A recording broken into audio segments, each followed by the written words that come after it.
Do you think that teaching screenwriting or these books or whatever is selling false hope?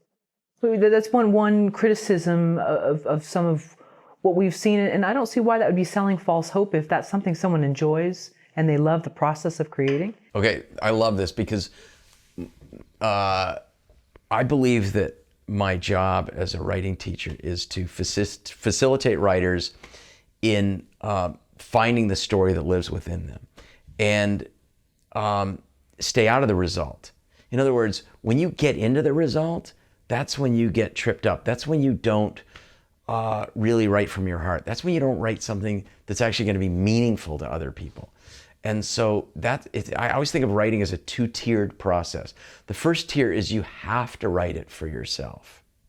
And then the second tier is once you've written it for yourself, once you've written that stuff that you think, oh my God, I can't show this to anybody, it's way too personal. Even if it's fiction, especially if it's fiction, there's going to be, you've got to have some skin in the game. You've got to be invested in this thing that you're writing.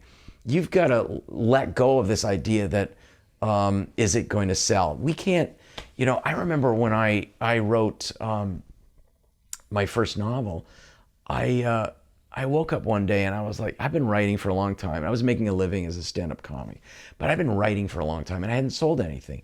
And I thought, well, let me do the math here. Clearly I must be a mediocre writer if I've been writing for this long and haven't sold anything. So what I'm going to do is I'm going to stop writing for the marketplace, whatever that is. And I'm going to write something for myself. I'm going to write something that really means something to me. And I wrote a story that, and I wrote it really quickly. I wrote a novel called Diamond Dogs, and got it through this lawyer friend of mine. Got it to an agent. She auctioned it a week later for a ridiculous amount of money.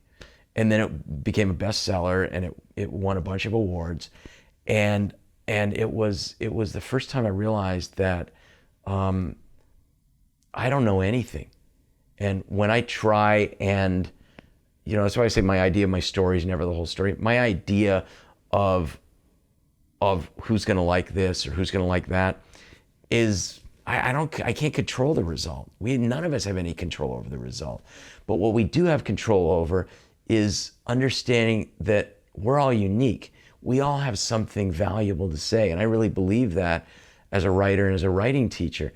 And so I want to help writers. I can't predict some of my students have gone on to become best-selling authors, showrunners, A-list screenwriters. I didn't know who they were going to be. But the ingredient that I think is most valuable isn't talent, whatever that is. It's a willingness to learn. It's a humility. It's a willingness to be curious about the story that lives within you. It's the humility to put it on the page while staying out of the result. That's really hard for people. That's the really challenging. That's the really challenging task. Being a writer is a marathon. It's not a sprint. And if you expect immediate results, you might not stay in the game long enough to experience the fruits of your labor.